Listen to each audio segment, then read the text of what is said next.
All right, so let's figure out this problem here.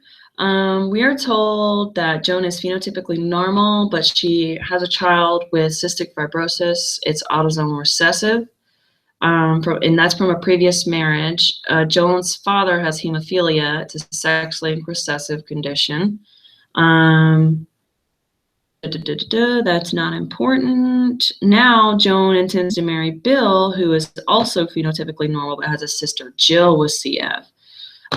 Both of his parents are phenotypically normal, and there's no history of hemophilia.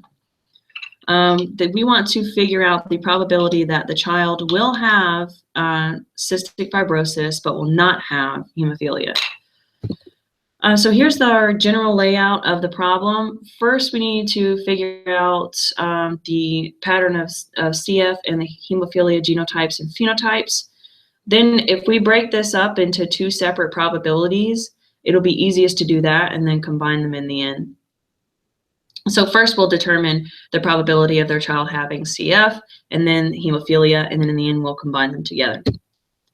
So about CF and hemophilia. CF is autosomal recessive, so if it's little a, you will have CF, and if you have one copy of the dominant gene, there is no CF present.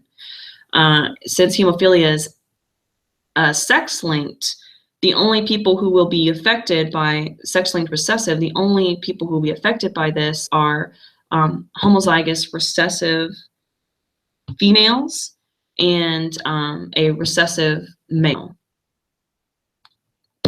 So let's go into the probability of the child inheriting CF. Joan and her ex-husband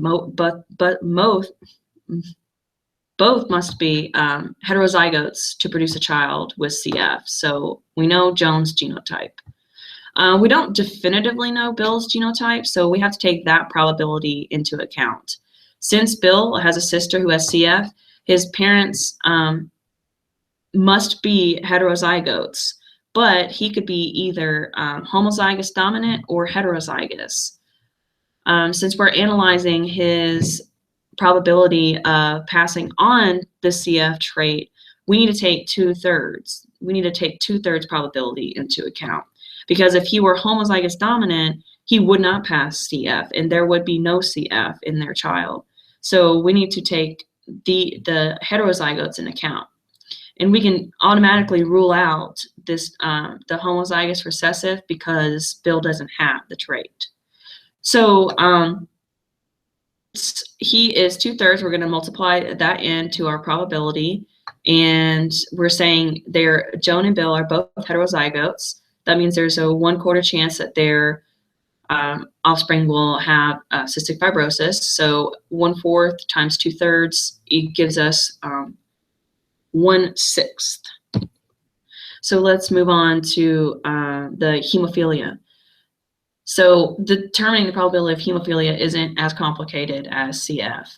We know Joan is a carrier since her father had hemophilia. So we know he is X minus Y.